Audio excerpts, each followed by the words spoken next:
하나님 말씀 레위기입니다. 계시록을 보다가 오늘은 레위기를 봅니다.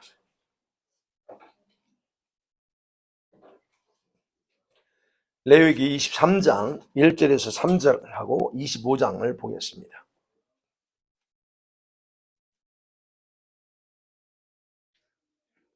찾으셨죠? 레위기 구약성 23장 1절에 3절 같이 읽습니다. 시작. 여호와께서 모세에게 말씀하여 이르시되 이스라엘 자손에게 말하여 이르라. 이것이 나의 절기들이니 너희가 성회로 공포할 여호와의 절기들이니라. 엿새 동안은 일할 것이요 일곱째 날은 쉴 안식일이니 성회의 날이라. 너희는 아무 일도 하지 말라.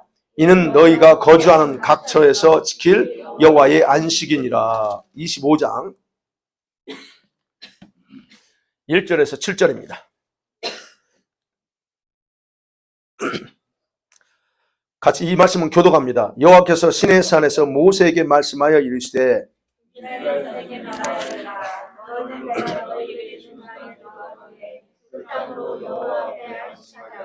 너는 6년 동안 그 밭에 파종하며 6년 동안 그 포도를 가꾸어 그 소출을 거둘 것이나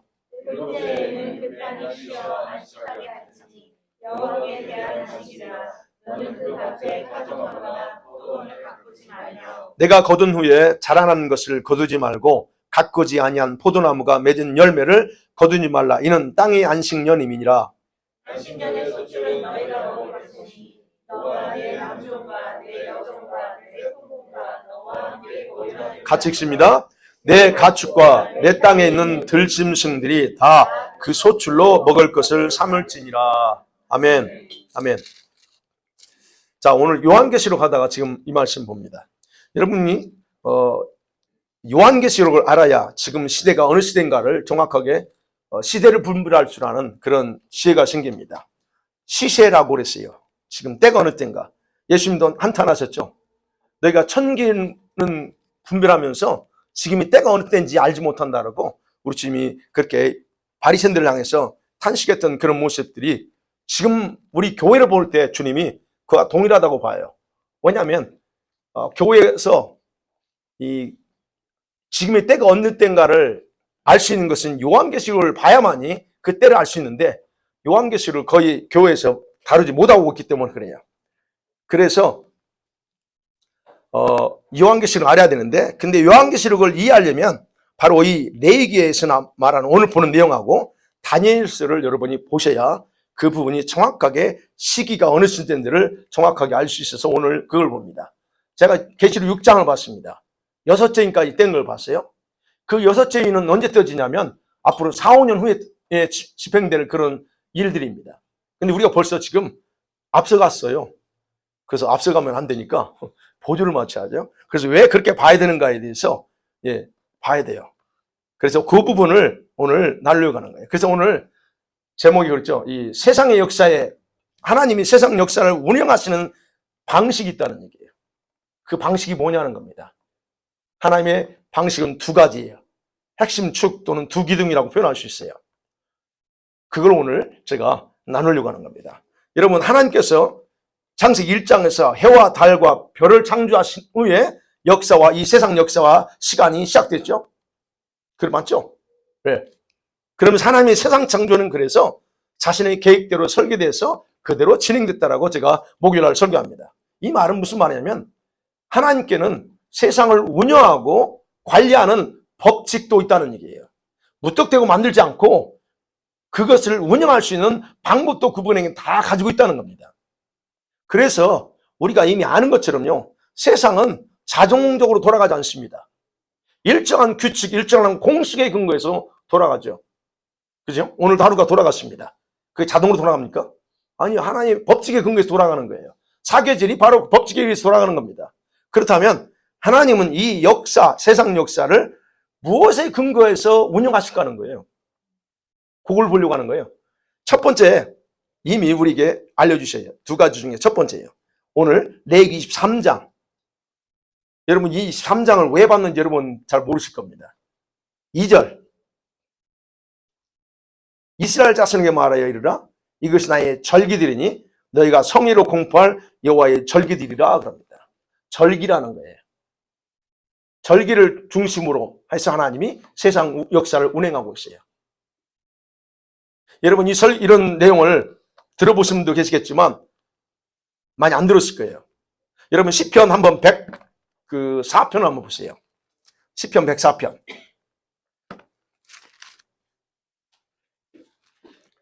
중요한 정보를 우리에게 줍니다. 시편 104편 19절 찾으셨죠? 같이 읽습니다. 시작. 여호와께서 달로 절기를 정하시며 해는 그 지는 때를 알도다. 예. 여호와께서 달, 태양이 아닙니다. 달로 절기를 정했습니다. 이 말씀이 무슨 말일까요? 달, 우리 그죠? 여는 해죠. 그래서 달과 해가 있는데 해는 그 지는 때를 안다고 하지만 여호와께서는 달로 절기, 이 12절기를 세워서 이 절기에 근거해서 하나님이 세상을 운영하고 있다는 거예요. 즉 낮과 밤 사계절이 뭐에 의해서 이게 정해졌냐? 달입니다. 해가 아니에요. 바로 여기에 하나님의 비밀이 숨겨져 있다는 겁니다. 그래서 오늘 그 절기를 보는 거예요. 그래서 요즘은 천문학자들이 하늘의 달과 별들을 다 움직임을 관측하고 있죠. 천문학자들이요. 그죠? 그리고 1년이 어떻게 움직이는가를 다 확인합니다. 누가요? 그 학자들이, 전문가들이. 근데 천문학자들이 발견하지 못하는 것들이 있어요. 그 부분이 뭘까요? 오직 성경 외에는 없어요. 그걸 하나님의 섭리라고 말합니다. 하나님의 섭리, 프라비던스가 어떻게 움직이는가에 대해서는 그들이 모릅니다. 근데 우리는 이 성경을 통해서 정확하게 알고 있다는 거예요. 그 섭리라는 게 뭡니까? 하나님이 세상 역사를 풀어나가시는 오묘하고 신성한 원리와 법칙이라는 거예요. 그 말이. 섭리란 말 한자예요. 근데 좀 일반적으로 교회에서는 잘 안 씁니다. 근데 신학교에서 우리 써요. 하나님의 섭리야. 그렇죠. 그렇게 말하죠. 하나님이 또 쉽게 표현한 계획이라고 표현하기도 하고. 어찌됐든 하나님께서는 이 섭리를 어디에다? 이 율법에, 이 성경 말씀, 우리 토라, 특별히 창세기, 출애굽기, 모세오경에 정확하게 계시해 놨다는 거예요. 그것은요, 이스라엘 백성들에게 반드시 지키라고 명령했던 바로 오늘 절기하고 안식년이라고 하는 거예요. 안식년 제도.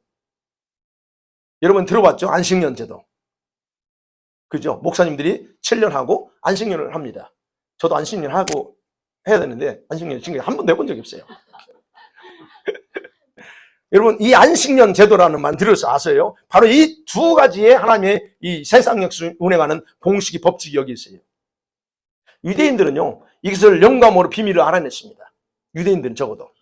바로 그래서 안식과 안식년 제도와 절기가 어떻게 그러면 세상 역사의 두 기둥이 운행하는 두 기둥이 되는가 확인을 보자는 거예요.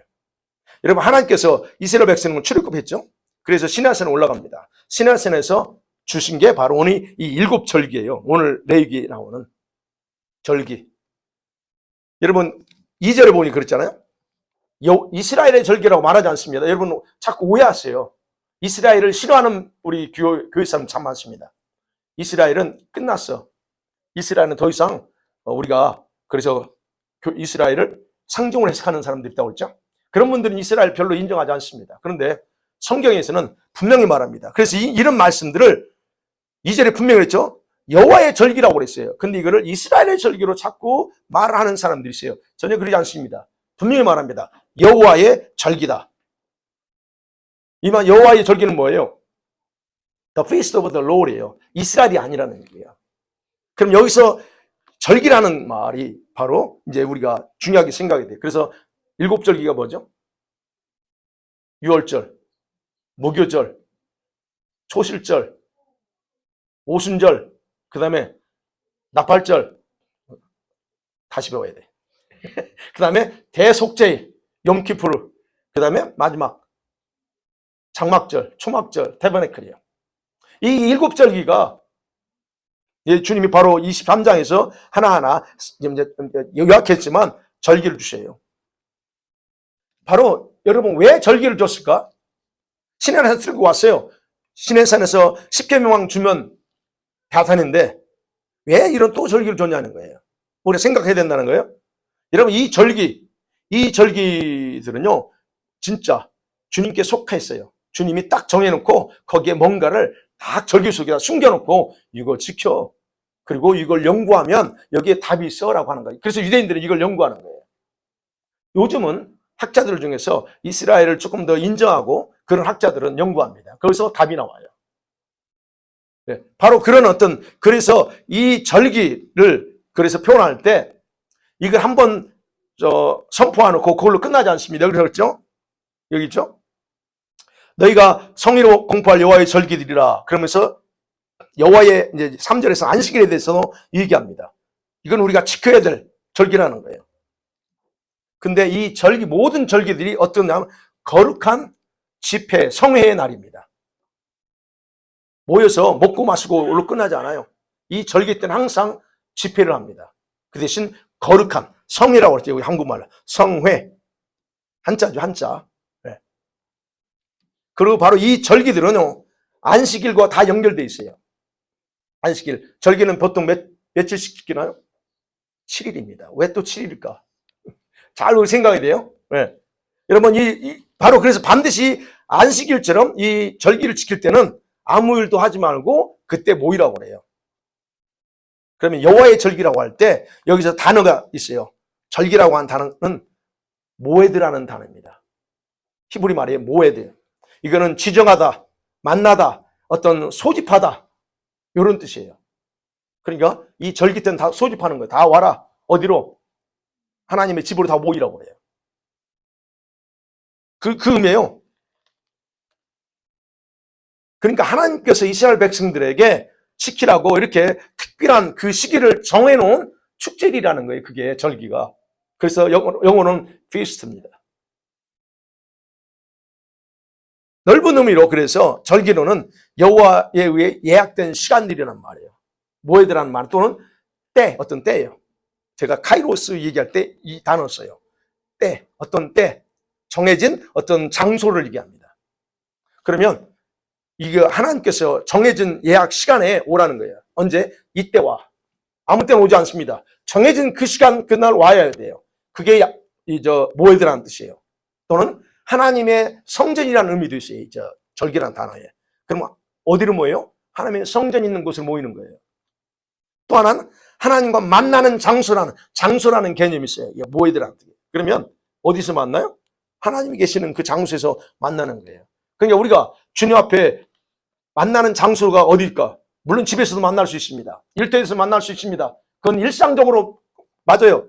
그러나 주님이 특별히 정해진 그 절기에는 절대 그 집에서 만나지 않습니다. 내가 정해놓은 이 장소로 오라는 거예요. 그래서 왜 우리가 주일날 교회가 됩니까? 가정에서 집에서 온라인 켜놓고 주물하면 되지. 여러분 여러분 또 그걸 또 자연스럽게 생각하는 분들 계시기 때문에 더 이상 얘기 안 해요. 근데 우리 교회에서는 온라인 안 해요. 주물에 예배 안 해. 왜? 예배 장소에서 하나 나와서 나오라는 거예요. 이 자리에. 그래서 그런 걸 강조합니다. 어찌됐든 뭐 긍정적으로 부정적으로 여러 가지가 있는데 그러나 어쨌든 그렇다는 거. 그래서 절기라고 하는 단어는 그런 의미예요. 하나님의 성전이나 어떤 장소, 만나는 장소, 하나님이 정해주신 장소라고 하는 개념을 가지고 있다는 거예요. 그렇다면 이 여호와의 절기라고 하는 것은 하나님께서 약속하셨기 때문에 그 시기에 하나님께서 그곳에 계신다는 얘기예요. 이때 이리 와, 나도 여기 올 거야 라고 하는 거예요. 네. 여러분, 그래서 민수기 28장이나 29장, 레위기 25장에 보면 구약시대에 지켰던 여러분 이스라엘의 공식 절기가 거의 다 연결되어 있다는 거예요. 그래서 절기를 제가 이제 앞으로 절기에 대해서 설교를 하려고 해요. 지금 준비하고 있어요. 왜냐하면 절기를 좀 알아야, 이게 물론 구약 성경에 나오는 얘기지만 이게 그걸로 끝나지 않고 오늘 지금 이 마지막 때와도 연결된 부분이 있기 때문에 그래서 절기에 대해서 한번 더 다뤄야 되겠다라고 지금 제가 생각하고 준비하고 있는데, 여러분 상세하게 그러면 왜 이렇게 성경에서 절기를 이렇게 지키라 상세하게 우리에게 설명해주고 가르쳐주고 하는 거예요. 그 이유가 뭐냐는 겁니다. 첫째는요, 바로 이 절기들을 통해서 인류 역사에 직접 개입하시는 하나님의 구원 행동을 사람들에게 백성들이 알려주고 싶은 거예요. 이 속에 하나님의 구원의 행동이 있다니까요. 구원의 신학적인 구속의 역사가 있어요. 이 절기 속에. 두 번째는 각 절기가 가지고 있는 상징적인 의미가 있어요. 또는 구속사적인, 구원사적인 중요성을 백성들에게 상세하게 가르치기 위해서 이 절기를 상세하게 이야기하고 가르치라는. 그래서 이걸 연구해 보면 거기에서 하나님이 일하신 것, 예수 그리스도가 어떻게 오시고 어떻게 와서 죽으실 건가, 이 절기에 다 들어있다는 거예요. 그래서 이 성회라고 하는 거, 아까 말씀드린 성회, 이 말은 거룩한 집회잖아요. 또는 다른 말로 연습하는 거예요. 리허설 하는 거예요. 그럼 뭘 리허설 할까요? 벌써 개념이 나오죠? 리허설 하는 거예요. 그 절기라는 그 성이라고 모여서 성의를 하라고 그랬잖아요. 일하지 마. 이때는 다 모여서 뭘 하라고 그래요. 집회한다는 말이에요. 근데 그게 바로 뜻이 리허설 하는 거예요. 뭘 리허설해요? 계시록에서 나오는 거예요. 주님 맞이할, 그리고 신부와 신랑의 결혼식을 리허설하는, 이런 의미가 담겨져 있다는. 그러니까 이 절기를 무시해서는 안 된다는 게, 그 속에 다 있다는 얘기예요. 그래서 유대인들은 이날에 아무 노동도 하지 않습니다. 안식일처럼 거룩하게 하나님의 은혜, 구원을 찬양하고 기념하는 날이에요. 그러면 그때 뭘 먹을까 걱정하지 않습니다. 먹을 걸 더 가져오죠. 잔뜩 가져오죠. 그러면 일주일 일을 안 했어요? 열흘 일을 안 합니다. 그럼 어떻게 먹고 살아? 요즘 그러죠? 먹고 사는 게 굉장히 예민한 세대니까. 근데 하나님은 일 안 한 것에 대해서 그 다음부터 또 쏟아줘요. 그러니까 하나님이 그런 기적을 경험해야 된다는 거예요. 어쨌든 그래서 이런 축제 또는 이런 어떤 성회는 단순한 휴식을 취하는 게 아니에요. 좀 릴렉스하고 이것만이 아니라는 거예요.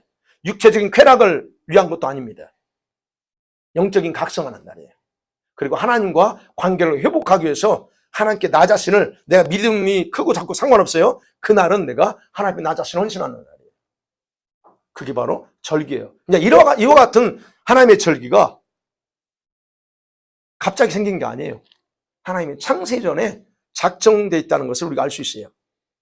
여러분, 창세기 1장 14절 우리가 목요일날도 봤죠? 계속 볼 거예요.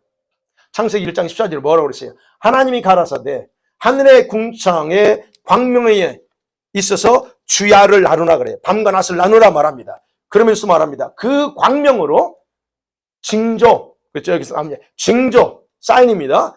사시, 시즌입니다. 일자, 데이입니다. 그 다음에 연한, 이어를 이루라고 그래요. 바로 그게 거기서부터 이미 하나님이 자신의 계획을 이미 나타났더니 거기서 사인, 징조입니다. 그게 바로 제가 때요. 바로 여기 주님과 관련된 때, 카이로스가 거기 있다는 얘기예요. 그래서 바로 여기서 하나님은 인간을 만나고자 하는 그 목적을 가지고 4가지를 만들었다는 거예요. 사인, 사시, 데이, 일자, 연도를 만들어.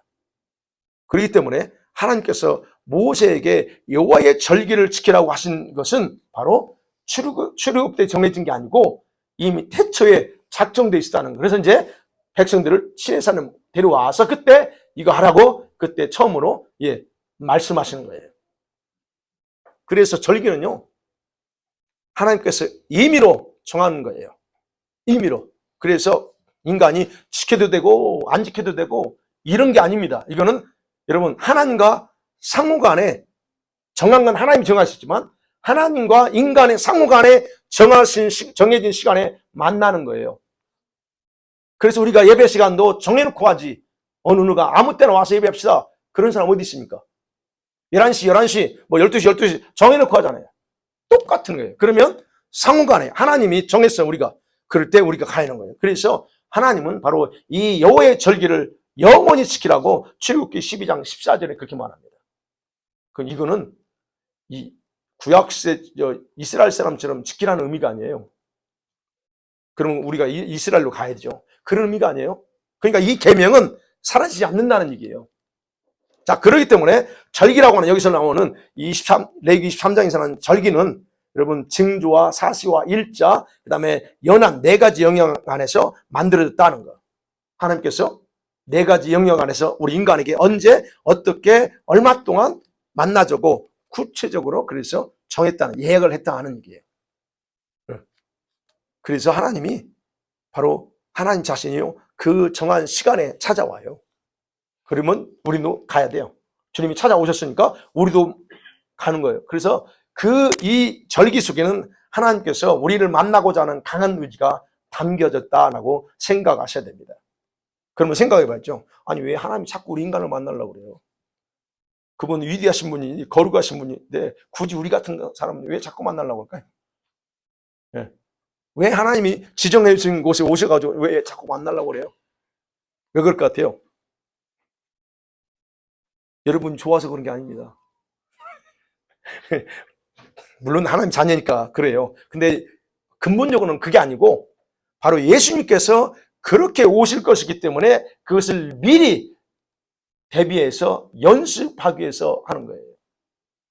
아까 그랬죠. 리허설이라고. 연습이에요. 그러니까 여러분 그러면 어떻게 이 절기가 세상 역사를 운영하는 중심 기둥이 되냐는 거예요. 또는 구원자이신 예수 그리스도, 그분께서 어떻게 무엇에 근거해서 오실 것인지 이 속에 숨겨져 있어. 근데 세상 학자들은 세상의 시간은 어떻게 봐요? 이 절기에 근거해서 계산하지 않습니다. 근데 우리는 어떻게 해요? 바로 이 절기에 근거해서 세상을 볼 수 있다는 얘기예요. 그래서 세상 역사학자나 이런 학자보다 우리가 더 사실은 그들이 모르는 우리가 알고 있다는 얘기예요. 왜? 여기 그대로 다 계시되어 있기 때문에. 그래서 일곱 절기는 이미 성령 수신하신 예수님과 다시 오실 예수님에 대한 비밀이 그대로 담겨져 있다는 거예요. 물론 성막도 마찬가지고 다 거기 예수님과 관련돼 있어요. 그래서 예수께서 오셔가지고 이제 예수님이 오셔서 7가지 절기 중 몇 가지를 성취했어요? 4가지. 유월절, 무교절, 초실절, 그 다음에 오순절, 성령한 다 4가지 성취됐다고 그랬죠? 예, 다 됐습니다. 그러나 아직 7개 중에서 3가지가 남았어요. 네. 그러면 우리가 생각할게요. 하나님의 달력에요. 7월에 있는 나팔절, 대속제일, 그 다음에 초막절, 새절기가 있어요. 그게 언제? 7월. 무슨 달력? 하나님의 달력, 7월에. 바로 오늘 본문에 이제 다시 보면 23장 24절에 보면 그렇게 나와요. 23장 24절에 보면 이스라엘 자손에게 말하여 이르라, 7째 달, 그죠? 곧 그 달 첫날은 너희에게 쉬는 날이 될지니 이는 나팔을 불어 기념할 날이요 성이라 그래요. 7째 달, 그 달 첫 달입니다. 여기서 말하는 7월, 이거는 성경의 달력입니다. 이걸 유대인 달력이라고 그래요. 유대인들이 달력에 근거해서 그들은 태양력, 우리처럼 태양력 아니에요. 그들은 물론 태양력도 있지만 그들을 계산은 여기 이 달력에, 그리고 이걸 그래서 유대인 달력 이렇게 말합니다. 바로 성경에서 말하는 달력을 가지고 그들은 계산한다는 얘기예요. 바로 그러면 여기서 말하는 7월이 바로 이스라엘에서는 공식적인 달력으로 이때가 바로 뉴이어예요. 정월입니다. 로시 하샤냐. 그래서 성경에서 이 7째 달은 여러분 생각해요. 7째 날은 뭐였어요? 주님이 창조 사역을 6일간 마치고 무슨 한 날이에요? 안식한 날이에요. 동시에 절기에서 7째 달은 하나님의 역사를 새롭게 시작하는 계절이라는 의미입니다. 하나님의 역사를 새롭게 시작하는 거예요. 그럼 언제 주님이 이 세상을 심판하고 그리고 새롭게 시작할 때가 언제일까? 바로 그게 이제 계시록과 연결되어 있는 거예요, 이게 다. 그래서 이걸 중요하게 우리는 봐야 된다는 거예요. 그래서 이때를 바로 이 7월, 성경이 말하는 7월 이때를 공식적인 뉴이어로 그들은 그걸 알기 때문에 뉴이어로 삼고 지키고 있다는 거죠. 그럼 이처럼 새해 시작을 알리는 그 날에 뭘 불어요? 나팔 불습니다. 나팔. 그래서 불어서 성일에 모이는 거예요. 그때 모여라 하는 거예요. 하나님. 모여라. 자, 이 나팔절이 바로 구속사적인, 신학적인 용어입니다. 구속사적인 구원, 하나님의 구원을 이루어나가는 그 관점에서 보면 첫 번째로 바로 예수님의 재림과 연결되어 있다는 얘기예요. 여러분, 예수님이 이 세상을 언제 새롭게 시작할까요?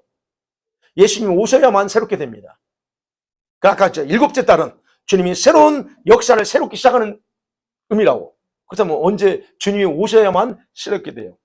바로 그러니까 이 새롭게 시작될 날은 예수님이, 그래서 나팔절은 예수님의 재림과 연관된 절기다 하는 거예요. 유월절은 예수님이 죽음과 연관돼 있고, 오순절은 성령님이 강림하여서 교회가 탄생하는 것과 연결돼 있고, 그다음에 예수님의 재림은 바로 이 나팔절 연결돼 있다는 거예요. 그래서 마태복음 24장 31절에서 천군 천사가 나팔 소리와 함께 불 때 예수님이 찾아오실 거라고 기록해 있잖아요. 그래서 여러분, 이때 나팔 소리를 듣는 성도들이 휴거될 거예요. 그 소리 못 들으면 휴거 놓칩니다. 그래서 여러분이 이 나팔 소리 들어야 돼요. 그냥 못 들어요. 그래서 기도하라는 거예요.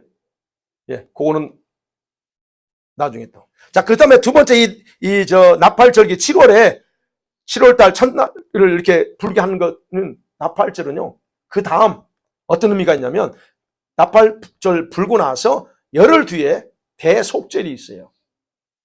열흘. 잘 생각해 보세요. 예수님 재림하시면 뭐가 시작돼요? 뭐가 시작된다고, 이 땅에? 천년왕국 시작된다고 그랬잖아요. 나팔절 불고 열흘 후에 대속제일이 있어요. 그래서 뭐냐? 대속제일. 그러니까 이 나팔절기는 그거예요. 열흘 위에서 대속제일이 있다는 걸 알려주는 거예요. 야, 열흘 후에 이게 있다는 거예요. 그러면 유대인들은 그렇게 지켜요. 지금도 마찬가지입니다. 그래서 대속제일은 그야말로 이스라엘 백성들을 죄를 자복하고 하나님께 회개하는 날이에요.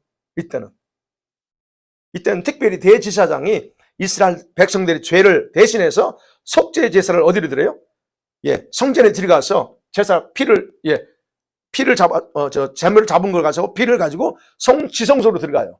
그래서 지성소에 들어가서 하나님께 피를 드리면서 우리 백성들의 모든 죄를 다 용서해 달라고 구합니다.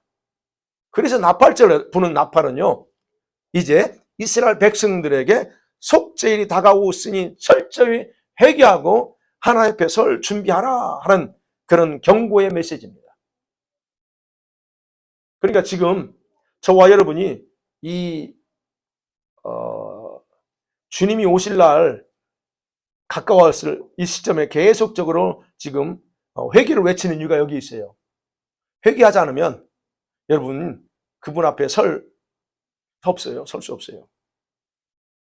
회개하지 않으면 여러분이 준비 안 됩니다. 그래서 제가 계속 강조하는 거, 회개해야 된다. 바로 이 나팔절기는 바로 그런 경고의 메시지가 있어요. 이건 어때요? 오늘 이제 계시록에서 보면 대환란 직전에 활동해 두 증인이 대환란 직전에 활동하는데 어디에서요? 이스라엘에서 활동합니다. 그들이 전 세계, 이스라엘뿐만 아니라 전 세계를 향하여 복음 메시지를 전합니다. 그때 메시지들은 특별히 이스라엘 민족 중에서 많은 사람들이 민족적으로 회개하고 예수님을 예시아로, 그들의 메시아로 영접하는 일들이 벌어져요. 그게 계시록 11장 두 증인의 활동이 나오네요. 스가랴 12장 나옵니다. 이런 것들이 바로 그래서 나팔절은 그런 의미가 있다. 그 다음에 세 번째 나팔절을 지키는 것 중에서 어떤 의미가 있냐면 바로 나팔을 부는 이유는 곧 장막절이 다가오고 있다는 것을 알려주는 역할도 합니다. 장막절, 초막절이라고 말하죠. 그러니까 나팔절 다음에 열흘 후에 대속절이 있어요. 그 다음에 15일 뒤에, 근데 그 뒤가 15일 뒤가 장막절이에요. 그래서 유대인들에게는 9월이나 10월인데, 우리는 다 알게 9월이나 10월인데 그때 거의 한 달간을 절기로 지킵니다. 바로 오늘 내용이에요. 33절부터 23장 34절부터는 초막절이 뭔가에 대해서 얘기하고 있는 거예요. 그걸 기록하고 있다. 그러면 장막절이 뭐예요? 이스라엘 백성들이 광야에서 40년 살았잖아요. 정확하게 38년인데 살았잖아요. 그래서 거기서 장막 텐트 치고 살았잖아요. 바로 그걸 기억하는 거예요. 우리가 인생을 어떻게 살았나, 그 가정 속에서 하나님을 어떻게 지켜주셨는가, 요거를 기억하라고 하는 절기예요. 그럼 이스라엘 백성들이 광야 생활을 할 동안에 하나님은 어떻게 했어요? 그들에게 아무것도 하지 않은 게 아닙니다. 놀라운 일도 행하셨죠. 그러면서 그곳에서 특별히 성막을 짓게 만들어서 하나님이 그들과 함께 계셨어요. 이게 바로 계시록에서 우리가 말하는 21장, 22장이에요. 네. 어찌됐든 이 장막절은 하나님의 아들 예수 그리스도를 통해서 천년왕국의 통치와 연결된 절기예요. 이 장막절이 지나고 나서 이제 우리가 진짜 본격적인 어떤 그런 영원한 세계가 들어가요. 어찌됐든 그렇기 때문에 이 구약의 절기 속에는 세상의 역사의 시작과 그가 끝이 되시는 예수님의 오심, 그 다음에 다시 오심에 대해서 완전한 비밀이 담겨져 있어요. 그렇기 때문에 이 절기를 알아야 된다는 거예요. 그리고 이 절기를 통해서 볼 때 세상 역사가 어떻게 갈까 알아요. 그러니까 저와 여러분이 세상 역사 어떻게 돌아갈까? 계시록 부분 다 알아. 그럼 예수님이 언제 오실까? 절기 보면 알고. 언제쯤 올까? 절기 보면 알아요. 그래서 이게 중요하다는 거예요. 그 다음에 두 번째, 이 안식년, 쉐미타, 세피티클리어라고 하기도 하고, 쉐미타입니다. 오늘날 우리가 사용하는 7일 주기는요, 하나님께서 6일간 천지를 창조한 이후에 7일째 안식하시면서 시작된 거 아시죠? 이거 너무 잘 아는 거예요. 그런데 이스라엘 백성들이 애굽에서 노예 생활하면서 애굽은 7일 주기를 쓰지 않았습니다. 11일 주기를 썼어요. 10일, 10. 그 열흘이, 그러니 좀 길죠. 열흘 주기의 달력을 사용했어요. 근데 거기서 430년간 종살하면서 어땠을까요? 그들의 그 달력이 익숙해졌죠. 그 달력에 익숙해져 있고, 그렇게 라이프 스타일, 이 세상말 바이오리듬이나 모든 그렇게 다 익숙해져 있어요. 근데 하나님께서 그들을 출애굽시켰죠. 그리고 나서 시내산 와서 얘기합니다. 뭐 어떻게 바꿔요? 열흘 주기 아니야. 7일 주기, 새로운 달력을 주세요. 예. 그리고 하나님께서는 이스라엘 백성들과 광야 생활에서 그 7일 주기가 어디에서 근거하냐? 정확하게 다시 알려줘요. 6일 창조 후에 내가 안식한 것에 근거다. 그러니까 너희들도 열흘 후에 쉬지 말고 6일 일하고 7일째 쉬어라고 단호하게 가르치는 거예요. 그래서 여러분 구약성경에 보면 아니 안식일 안 지키다 죽이라고 그러잖아요. 좀 심하지 않아요? 그 불도 못 뜨게 해요. 조금 그렇죠. 여러분 그 읽을 때 이거 어떻게 이렇게 깝깝하게 살아요? 그러면 지금 우리가 어떻게 해야 돼요? 그래서 유대인들이 지금도 뭐 하나 버튼 못 눌러요. 스위치 하나 불도 못 켜요. 왜? 이 스위치 누르는 건 일하는 거예요.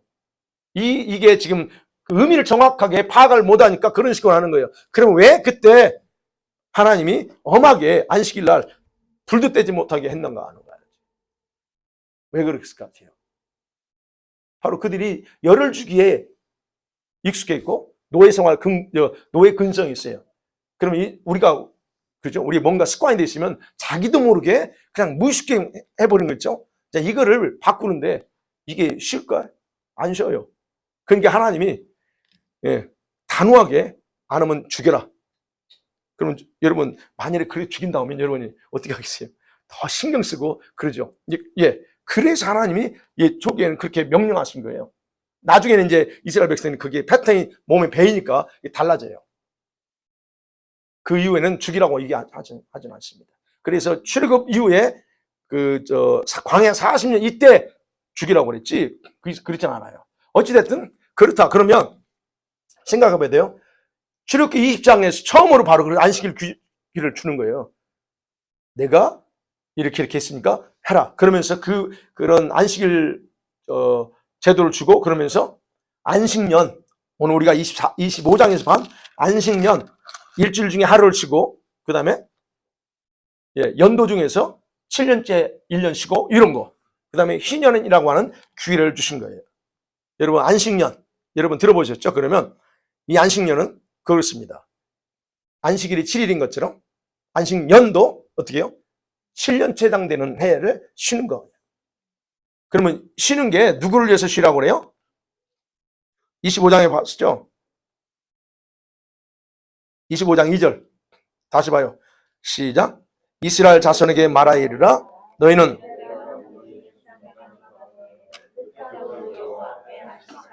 누구를 위해서 안식하래요? 누가? 땅으로. 그 땅으로 여호와 앞에 안식하게 하래요. 땅을 안식시키는 놈, 혹사시키지 말라는 거예요. 그래서 이 안식년은 7번째를 다시 계산하는 거예요. 계속적으로. 그리고 나서 안식년 7번을 하고 나서 그 다음 50년째 되는 희년, 주빌리라고 정합니다. 희년으로 정해요. 이게 이제 하나님이 주신 절기예요. 그렇게. 그게 7의 배수입니다. 7, 또 7년, 7년 이렇게 나가는 거예요. 그래서 숫자 7은 하나님께서 자신이 원하시는 뜻을 바로 이 태초부터 종말까지 붙잡고 사용하는 숫자라고 제가 말씀드렸죠. 바로 이 숫자 속에 이걸 성경에 나오는 이런 일들을 잘 연구하면 하나님이 어떻게 어떤 방법으로 일하는가 답이 나온다 그랬잖아요. 그래서 이스라엘이요 안식일을 반드시 지켜야 했던 것처럼 이 안식년도 반드시 지키고 순종했어야 됩니다. 그런데 이스라엘 백성이 가나안 땅에 들어가서 얼마 동안 안식년을 그리고 희년을 지켰을까? 안 지켰어요. 여러분 그 보세요. 안식년을 안 지켰을 때 하나님께서 그들에게 어떠한 그런 그 재앙을 내릴 건가? 그런 부분을 얘기합니다. 하나님께서 이제 가나안 땅 들어간 이후에 이스라엘 백성이 안 지켜요. 많이 안 지킵니다. 그래서 이스라엘 백성이 안 지킨 걸 다 계산해요. 계산해서 이스라엘이 바벨론에 70년간 포로로 끌려가게 됐을 때 바로 그 땅을 70년간 쉬게 만들어요. 그걸 역대하 36장 21절 나중에 보세요, 여러분. 거기서 그렇게 표현해요. 70년 동안 안 쉬겠더라 그래요. 이스라엘 백성이 지금까지 가나안 땅에 들어간 이후에 하나님 말씀처럼 안식년 내 땅을 쉬게 했어야 하는데 안 했어요. 그래서 안 하는 숫자가 하느냐 70번을 안 쉰 거예요. 그래서 하나님 70년 그 대가로 너희들 땅을 쉬게 하고 너희들은 이 포로로 잡혀가 그렇게 얘기한 겁니다. 그게 분명하게 역대하 36장 21절 이렇게 말합니다. 어찌됐든 출애굽기나 민수기에서는 이 안식년을 지키지 않았거나 범하는 자들에게 반드시 죽이라는 명령을 해요. 이 안식일을 안 지켰을 때요. 근데 레위기 바로 26장에 보면 26장 34절에서 이야기 보면 주님이 그래요. 안식년 안 지켰을 때 당할 재앙이 나옵니다. 그 재앙에 대해서 얘기해요. 분명하게.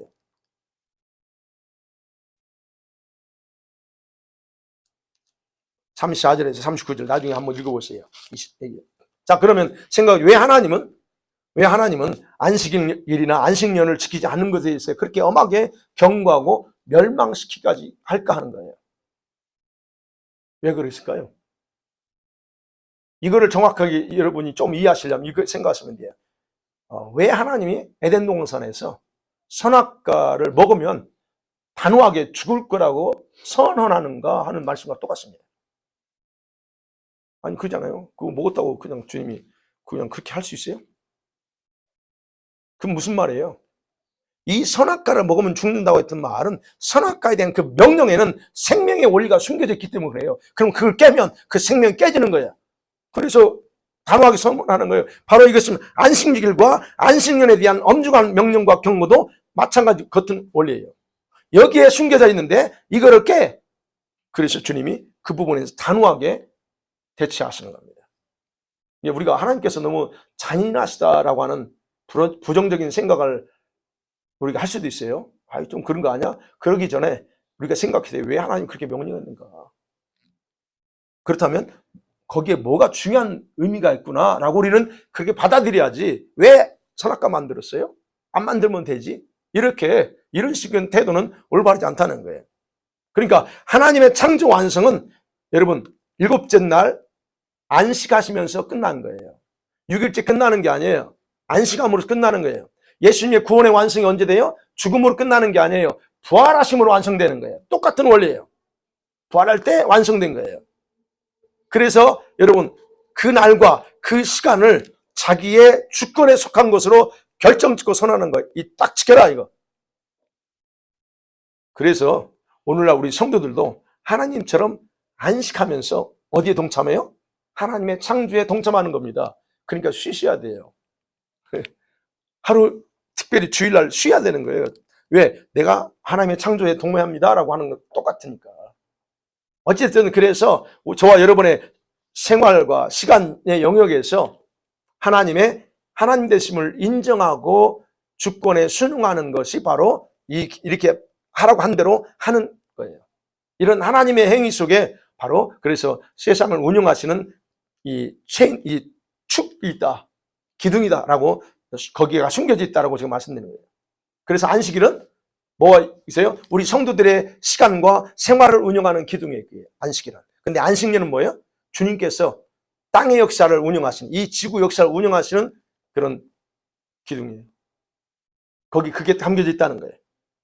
그러니까 세상 역사를 운영하시는 중심축이 바로 7이라고 하는 것과 안식년 7번째라고 하는 변할 수 없는 그런 하나님의 공식의 숫자, 그게 담겨져 있다.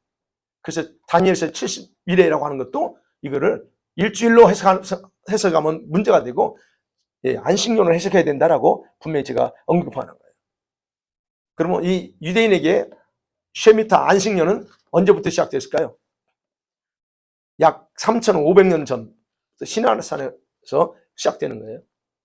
근데 이 안식년의 신비는 어땠습니까? 가장 정확해요. 가장 정확하고 놀라운 그런 성경의 비밀이 바로 이 속에 숨겨 있어요. 그리고 현재도 하나님은 이 안식년 주기에 따라서 이 세상 역사를 카운트다운 하고 있다는 거예요. 그래서 중요하다는 거 제가 말씀드려요. 우리 기독교계에서는 이 안식년을 별로 중요성을 안 두지만 그러나 두든 안 두든 하나님은 우리가 상관없어요. 여기에 근거해서 일하고 있으니까. 안식년의 뜻이 뭘까요? 그럼 안식년 놓아준다는 건 석방시키다, 해방한다는 의미예요. 근데 반대로 문자 그대로 안식년이라고 하는 단어는 뜻이 몰락하다, 붕괴하다, 흔들어버린다, 번영하다는 뜻이에요. 안식년이. 그러니까 이 두 가지가 동시에 작용해요. 석방시켜주고, 그래서 안식년, 희년 때 어디에요? 노예들 풀어주고 7년 섬기고, 남자들 노예들은 품삯 주고 다른 거 받고 하지 말고 그냥 풀어줘. 여자도 마찬가지요. 왜요? 그게 놓아준다는 의미예요. 면제시키는 거. 그렇지만 반대로 또 이거겠죠? 몰락시키고 붕괴시키고 흔들어버리고 번영시키는 거. 그런 의미라. 그렇다면 여러분 이 안식년 주기에 하나님의 축복과 저주가 흘러간다는 얘기예요. 저주가. 그래서 그 주기를 통해서 하나님은 자신의 그런 심판과 징계를 땅에 쏟아붓고 있어요, 지금. 여러분, 인류 역사에 크고 작은 사건들이 많이 있었습니다. 그죠? 그 연도를 보면요. 대부분이 안식년에 일어났어요. 안식년. 예를 들면, 여러분, 1917년이 이건 이제 이 안식년에 대해서 연구한 분들이 그걸 발표한 걸 제가 이건 참고한 거예요. 1917년도가 여러분 안식년이었어요. 이제 우리 유대 성경이 달리게 볼 때. 근데 그 월가의 금융이 붕괴됐습니다. 그때. 그래서 아까 안식년 뜻이 붕괴라는 뜻이 있다고 그랬죠. 몰락하는 거. 그 다음에 1차 세계대전이 언제 일어났어요? 1차 세계대전. 예. 그때 일어났어요. 그래서 나라들이 흔들려 버렸어요. 1차 세계대전에서 4개 나라, 독일, 헝가리, 그 다음에 러시아, 오토만 제국, 터키, 그 오토만 제국이 다 붕괴돼 버립니다. 그게 안식년이에요. 그리고 안식년 1917년 안식년 4번이 지난 후에 28년이죠. 4번 지난 후에 그러니까 어디에 1945년입니다. 이때도 안식년이었어요. 이때 어떻게 무슨 전쟁이 터져요? 세계 2차 대전 터져요. 그래서 여러분 1938년 그때 이제 히틀러가 전쟁 일으킨 1938년이고 그다음에 7년간 전쟁해요. 그리고 45년에 끝나는데 그때 우리 한국이 일제에서 해방됐죠. 이런 안식년에 세계적인 격변이 일어나는 거예요. 이때 역시 안식년이었다. 그래서 세계 역사에서 2차 세계대전이 통해서 어떻게 해요? 미국이 최초로 초대 강국으로 등장하는 그런 시점이 바로 세계대전, 2차 세계대전이었어요. 그러니까 이런 거예요. 이런 역사를 계세요. 그러면 최근 일어나는 것도 또 동일합니다. 최근에 일어난 거. 여러분 9.11 테러 아시죠? 그러면서 경제 번영하고 몰락하고 주식시장이 갑자기 붕괴하고 멀쩡하다가 국가의 흥망성쇠, 현재 일어나는 일들, 앞으로 일어날 일 모두가 다 이 안식년과 연결되어 있다는 거예요. 여러분 미국의 국민 역사, 50년 역사를 살펴보면요. 불황기가 항상 어디에 안식년에 일어났어요. 5번, 6번의 경제적인 붕괴가 있었어요. 73년 첫 번째 경제 붕괴가 왔습니다. 그때 안식년입니다. 그 다음에 73년 후에 또 뭐가요? 몇 년도예요? 80년도. 그게 안식년이었어요. 두 번째 경제가 무너집니다. 그 다음에 또 언제 일어났을까요? 87년. 세 번째. 그 다음에 이제 쭉 오다가 2000년, 2000년에 네 번째 경제 붕괴란 그때도 역시 안식년이에요. 2007년 또 안식년입니다. 그때 또 미국의 경제가 무너집니다. 그 다음에 작년 2022년 어떻습니까? 22년 어땠어요? 세계적인 경제 불황이죠. 이게 작년이 안식년이었어요. 러시아가 우크라이나 전쟁하면서 세계가 지금 혼란에 빠진 것도 역시 안식년이에요. 일어났던 그 안식년에 이런 크고 작은 일들이 터지면서 지금은 어쨌든 세계 경제가 몰락하고 최악으로 몰고 가고 있는 게 바로 언제 터지냐? 항상 안식년이 터져요. 그 중심으로 일어났다는 거예요. 국가 간의 갈등, 지역 간의 분쟁, 여러분 지금 유럽 공동체 국가들의 무책임한 그런 정책들로 그로 인해서 불신과 반목이 서로 지금 터져나오고 있어요. 왜요? 작년도 안식년 때 이후에 그 러시아 침공 이후에 그런 돌아오고 있어요. 지금 어떻습니까? 중동 지역의 정치적인 종교적인 판도가 바뀌고 있어요. 지금. 이런 일들이 언제나 항상 안식년을 끼고 일어나고 있어요. 그러니까 안식년과 관련해서 일어난 이런 세계적인 사건들의 다양한 내용을 여러분 증명할 수 있어요. 역사적으로 이게 이런 분들은 연구하는 분들은 근데 거의 다 안 믿습니다. 거의 다 안 믿어요. 여러분도 이게 지금 처음 들어보시면 꼭 거기다 접목해야 되나? 뭐 이렇게 생각할 수 있습니다. 그러면 제가 강조하죠. 다음 안식년 언제예요? 다음 안식년이 2028년 9월부터 29년 9월까지입니다. 자, 그래서 제가 이때를 중요하게 생각하는 거예요. 그래서 다음 안식년이 바로 성경 역사와 세상 역사의 가장 큰 이벤트가 발생한다는 거예요. 그래서 여러분이 이걸 알면 세상 역사를 흐름을 파악할 수 있어요. 앞으로 어떤 일이 벌어질까? 요한계시록 6장 보면 다 나와요. 근데 우리는 지금 6장, 6장을 떴기 때문에 벌써 지금 6, 7년 앞서갔어요. 그래서 제가 그거는 스탑하고 보는 거 먼저. 자, 그러면 우리가 결론적으로 했죠. 왜 이런 일들이 안식년을 중심으로 일어나고 있을까 하는 겁니다. 세상 역사가들은 알 수도 인정할 수도 않을 겁니다. 아마 이런 것에 대해서. 자, 그럼에도 불구하고 우리가 기억해야 될 건요. 안식년은 하나님께서 역사를 운행하시면서 심판과 축복이 행해지는 중심축이라는 것. 이건 변하지 않는다는 거예요.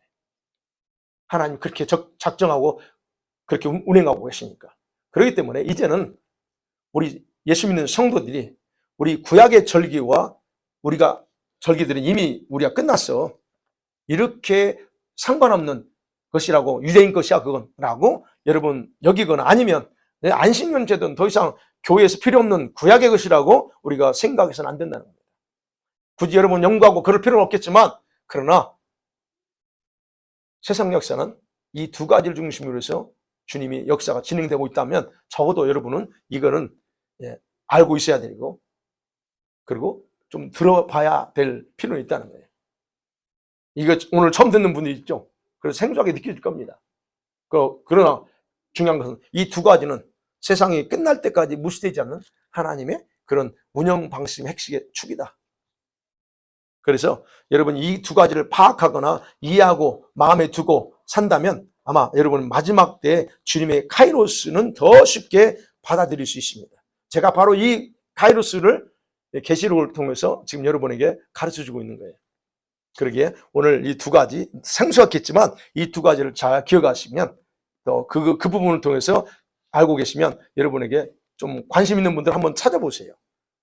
인터넷, 유튜브를 통해서 찾아보든 그러면 이것에 대해서 정확하게 설명하는 분들이 많지는 않지만 여러분 도움이 받을 수 있습니다. 오늘 이 두 가지를 중요한 부분을 나눴습니다. 이 시간에 이제 같이 기도해야죠.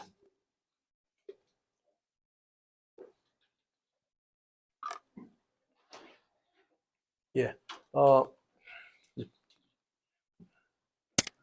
반주 좀 해주세요. 우리 같이 기도하는데요. 하나님, 주님이 하나님, 우리 자기 백성인 우리 교회가 하나님의 말씀을 너무 모르는 것에 대해서 굉장히 안타까웠어요. 알아야 되는데 모르기 때문에 당한 거, 그죠? 모르니까 여러분이 영적으로 모르니까 당하는 거예요. 단순히 교회만 다니면 신앙인이라고 여러분이 생각하고 삽니다. 아니, 주님은 그렇게 안 보거든요. 주님은 그렇게 안 봐요.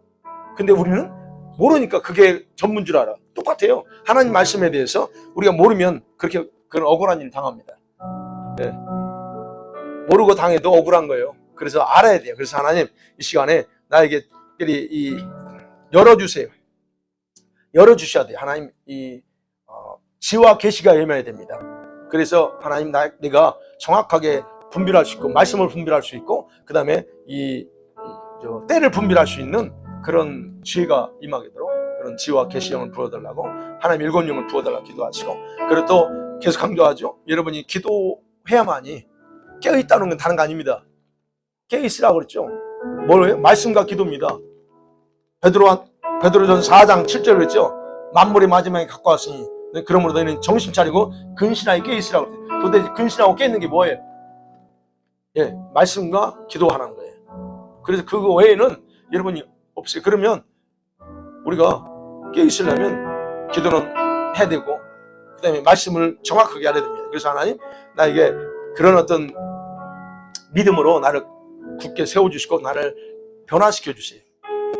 내가 원하는 믿음 아니고 여러분이 원하는 믿음이 아니고 주님이 원하는 믿음, 주님이 원하는 믿음으로 바꿔달라고 기도하세요. 우리 아이들, 이 아이들 여러분 자녀 있잖아요. 이 아이들이 정말로 이 마지막 때에 하나님 말씀에 근거해서 전투적인 아이들, 믿음의 용사들로 세워지도록 위해서 기도하시고, 내일 우리가 또 전도합니다. 커머셜 브로드웨이에서 전도하는데 위해서도 기도하고, 특별히 또 우리 밴쿠버를 위해서 기도하시고, 교회들이 다시 한번 좀 이렇게 일하도록, 저 이스라엘 위해서, 이스라엘이 이제 사우디하고 이란, 시아파, 순위파가 하나가 돼버려서 지금 이스라엘이 굉장히 위기 가운데 빠져가요. 그래서 하나님 특별히 어쨌든 보호해달라고 위해서 기도하시고, 열방의 교회들과 선교사님들 위해서 기도하고, 우리 한국도 위해서 좀 기도하시고, 지금 미국이 그 실리콘밸리 은행이 파산하면서 줄줄이 지금 연재잖아요. 이게 지금 유럽까지 갑니다. 지금 그게 그럴 수밖에 없었어요. 근데 그런 일들이 일어나는 게 결국은 우리에게 별로 안 좋아요. 여러분, 경제적인 우리하고는 상관없잖아요. 근데 그게 우리 이 세계 경제가 무너지잖아요. 그럼 우리는 직격탄이에요. 23년 올해 한 10월이면 저 세계 은행 총재가 자기도 모르게 입으로 발표한 게 있어요. 이게 자기들만이 알고 있는 비밀들, 자기들이 추진하는 것을 비밀로 발표한 게 있어요. 그때 가면 일어날 거다. 이게 지금 이런 일들이 벌어지고 있어요. 우리가 그래서 기도해야 돼요. 하나님, 이럴 때 우리가 말씀과 믿음으로 세상 어떻게 돌아가든 우리는 마음대로 돌아가는 게 아니고 주님의 이런 속에 돌아가니까 우리 사실은 믿음에 굳게 서야 되도록, 그래서 예수 기도하고 자녀들을 기도하고, 더 특별히 기도 부탁하고 싶은 거 있으세요? 없죠? 사모가 있어야 하는데 없으니까 그냥 가요. 우리 나 주님의 길을 가리라.